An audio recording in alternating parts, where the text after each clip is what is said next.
నా ప్రసంగాలు వింటూ చాలా కామెంట్స్ రాస్తూ ఉంటారు. ఒకచోట ఒక అబ్బాయి నాకు జస్ట్ 23 year old అబ్బాయి ఒక చిన్న క్లిప్ పెట్టాడు నా నెంబర్కి. బెంగళూరులో 23 year old బాయ్స్ 2.5 లక్షల రూపాయలు అదేదో మోటార్ సైకిల్ కొనుక్కున్నారట. బుర్రని తిరుగుతున్నారు. సార్ చెప్పినట్టు హెల్మెట్ పెట్టుకోకుండా యాక్సిడెంట్ పాలయ్యారు. ఇద్దరికి తల క్రియేట్ అయింది. స్పాట్, చనిపోలేదు, హాస్పిటల్లో కోమాలో ఉన్నారు. ఆ హాస్పిటల్లో ఇలా యాక్సిడెంట్ అయ్యి కోమాకు వెళ్ళిన వాళ్ళు ఇప్పటికీ 1000 మంది అడ్మిట్ అయితే ఒక్కరు బయటికి రాలేదు. అందరూ పైకి వెళ్ళిపోయారు. 3 రోజులు 4 రోజులు 5 రోజులు ఐసీలో ఉన్న తర్వాత. సో ఆ డాక్టర్లు అందరూ అక్కడికి వెళ్ళిపోయారు, ఇంకేమీ లేదు, అందరూ పిలుచుకోండి అని చెప్పి వాళ్ళ ఇంట్లో అందరికీ చెప్పేశారు. 3 రోజుల తర్వాత ఒక అబ్బాయి చనిపోయాడు. ఇంకా 3 రోజుల తర్వాత ఇంకో అబ్బాయి ఇంకా చనిపోలేదని డాక్టర్లు అందరూ వెయిట్ చేస్తుంటే 6వ రోజు రాత్రి ఠక్కని లేచి కూర్చున్నాడు. ఇంకా 6 వారాల్లో బాగా అయిపోయాడు, నడుస్తున్నాడు. సో ఈ డాక్టర్లందరికీ అనుమానం వచ్చింది, ఏం జరిగింది, ఇంతమంది చనిపోయారు సార్ మీకు చెప్పు. ఆయన చెప్పాడు కదా, ఆరోగ్యం ఉన్నా యాక్సిడెంట్లో చనిపోతారు మీరు, జాగ్రత్త అని. ఇది జరిగిన విషయం. ఎలా బయటపడ్డాడు వీడు, 1000 మంది చనిపోయారు, ఇంత కోమాలో ఉన్నవాడు మళ్ళీ వెనక్కి వచ్చాడని వాళ్ళు అదే పనిగా పని కట్టుకొని ఎంక్వైరీ చేశారు. వాళ్ళ ఇంటికి వెళ్ళారు. వాళ్ళ అమ్మ నాన్నని అడిగితే, మా అబ్బాయి యూట్యూబ్లో డాక్టర్ ఖాదర్ ప్రసంగాలు విని గత 2 సంవత్సరాలుగా సిరిధాన్యాలను మాత్రమే భోంచేస్తున్నాడు.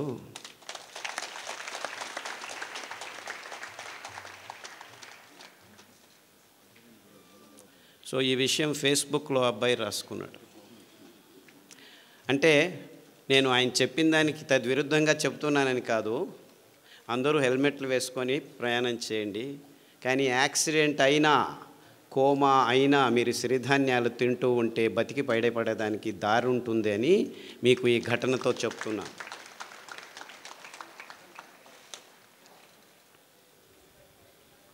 నేను గుంటకల్లోనే చదివాను. చేంతాడు చేతిలో వేసుకొని 6 కిలోమీటర్లు దూరం వెళ్ళి, ఆ చేంతాడు ఒకే బావి ఉండేది, నీళ్ళ బావి, ఆ దర్గా దగ్గర అటువైపుకి వెళ్ళేవాళ్ళం మేము. 6 కిలోమీటర్లు నడిచి పొద్దున్నే 5 గంటలకు లేచి, నేను మా అక్క బుచ్చక్క అనే పేరు ఇద్దరం 6 కిలోమీటర్లు నడిస్తే వెళ్తే చేంతాడు. నేను చిన్న పిల్లోడిని, ఇంతలాగా ఉండేవాడిని, చాలా వెరీ స్మాల్ షార్ట్ ఫెలో, ఇప్పటికూ పొట్టివాడిని.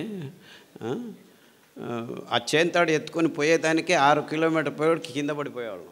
ఆ చేంతాడు ఎంత బరువు ఉండేది, ఎందుకంటే చేంతాడు 10 అడుగులు 15 అడుగులు కాదు, 30 అడుగులు పోవాలా లోపలికి నీళ్ళు రాయిలవరంటే. సో ఇద్దరం కష్టపడి 2 బిందెలు తీసుకొని వచ్చేవాళ్ళం చేంతాడు ఇక్కడ వేసుకొని. నీళ్ళు తాగాలంటే అంత కష్టపడాలి. సో గుంతకలు వాళ్లకు నీళ్ళ అభావం గురించి ఎవరు ఏమీ చెప్పాల్సిన అవసరం లేదు. కానీ తమాషా ఏమిటంటే, ఇంకా మొత్తం ప్రపంచమంతా ఇంకా 6 నుంచి 10 సంవత్సరాల్లో నీళ్లు లేకుండా ఉండేది. తాగేదానికి నీళ్లు కూడా దొరకని పరిస్థితిని మనం ఎదుర్కోబోతున్నాం. అంతేకాదు, ఈ ఎలక్ట్రిసిటీ కూడా ఉండదు మీకు ఇంకొక 15-20 సంవత్సరాల్లో. బొగ్గు అయిపోతుంది, ఇంధనాలన్నీ అయిపోతున్నాయి, నీళ్లు లేకుండా ఉంటాయి.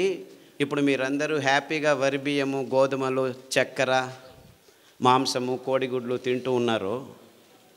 ఇది తింటూ మీకు ఆరోగ్యం వచ్చింది అనుకున్నాం, అందరూ బాగానే ఉన్నారు అనుకుందాం, రోగాలు లేవు అనుకుందాం, ఎవరికి బీపీ లేదు, ఎవరికి డయాబెటీస్ లేదు, ఎవరికి క్యాన్సర్ లేదు, ఎవరికి హెచ్ఐవి లేదు, ఏమీ లేదు, అందరం బాగున్నాం. వరి బియ్యం చాలా మంచిది, తింటే ఏమీ రోగాలు రావు, ఇంకా ఆరోగ్యంగా ఉంటుంది అని కూడా అనుకుందాం. గోధుమలు తింటే చాలా అద్భుతంగా ఉన్నాము అనుకున్నాం. అఫ్కోర్స్ మనమందరము వెంట్రుకలకు పెయింట్లు చేసుకొని యంగ్ పీపుల్ అనుకొని తిరుగుతూ ఉంటున్నాము, అది వేరే విషయం, రోగాల గురించి తర్వాత చెప్తాను. అంటే మనం తింటున్న పదార్థాలన్నీ మంచివే, ఆరోగ్యంగానే ఉన్నామని అనుకున్నా ఈ రెండు కారణాలకి మనం వరి బియ్యం తినటం ఆపు చేయాలి, గోధుమలు తినటం ఆపు చేయాలి, చక్కెర తినటం ఆపు చేయాలి, కోడిగుడ్లు తినటం ఆపు చేయాలి, అన్నీ తినటం ఆపు చేయాలి. ఎందుకంటే నీళ్లు లేవు. ఇంకా 15 సంవత్సరాల్లో వరి బియ్యం పెంచుకునేదానికి నీళ్లు ఉండవు, కోడిగుడ్లు తయారు చేసుకునేదానికి నీళ్లు ఉండవు, చక్కెర పెంచేదానికి, చెరుకు పెంచేదానికి నీళ్లు ఉండవు, ఏమీ ఉండవు. 4 వానలు వస్తే చివరకు పెరిగేది ఈ సిరిధాన్యాలే. అంటే వీళ్ళందరూ చెప్తున్నారు రుచిగా చేయండి, ఇది చేయండి, అది చేయండి. అవంతా ఏమీ అవసరం లేదు. ఇంకో 10 సంవత్సరాలు మీరు అందరూ కళ్ళు మూసుకొని నీళ్లు లేని పరిస్థితిని ఆలోచించుకోండి. ఆఫ్కోర్స్ నా దురదృష్టం, గుంతకల్లో వచ్చి నీళ్లు లేని పరిస్థితిని ఆలోచించండి అని చెప్తే వీడు పిచ్చోడు మాకు చెప్తున్నాడు అనుకుంటారు. నేను అనుభవించాను. కానీ ప్రపంచమంతా ఇదే స్థితికి రాబోతుంది ఇంకో 10-15 సంవత్సరాల్లో. ఈ డ్యాములు కట్టినారు, ఏమీ లాభం లేదు. డ్యాముల్లో నీళ్లు ఉంటాయి కదా మీరు ఎత్తిపోసేది. ఆ నీళ్లు లేని పరిస్థితుల్లో మొత్తం ప్రపంచమంతా హాహాకారాలతో, ఆకలి మంటలతో భయానక స్థితిని ఒక్కసారి కళ్ళు మూసుకొని ఊహించండి. ఆ స్థితి నుంచి దూరం కావాలంటే మనం 20 సంవత్సరాల ముందే ఎంత మంచివైనా, గోధుమలు మంచివే అని చెప్తున్నాను, చక్కెర మంచిదే అని చెప్తున్నాను, ఏమి రోగాలు రావట్లేదని చెప్తున్నాను, ఇదంతా ఇమాజినరీ కండిషను. అఫ్కోర్స్ ఇప్పుడు ఉన్నది అన్ని రోగాలే అనేది ఇంకొక 5 నిమిషాల్లో మాట్లాడతాను. కానీ సిరిధాన్యాల మహత్వము జస్ట్ మీ ఆరోగ్యానికి కోసం కాదు, మీ పిల్లల ఆరోగ్యం కోసం కాదు, ప్రకృతి కోసం కాదు. ప్రకృతిని మీరు రక్షించాల్సిన అవసరం లేదు. ఇవన్నీ కారణాలు కాదు, కానీ ఇవన్నీ ముఖ్యమైన నిజమైన ప్రాక్టికల్ కారణాల కోసం సిరిధాన్యాలను తినమండి అని చెప్తూ వస్తున్నాను ఇంతవరకు.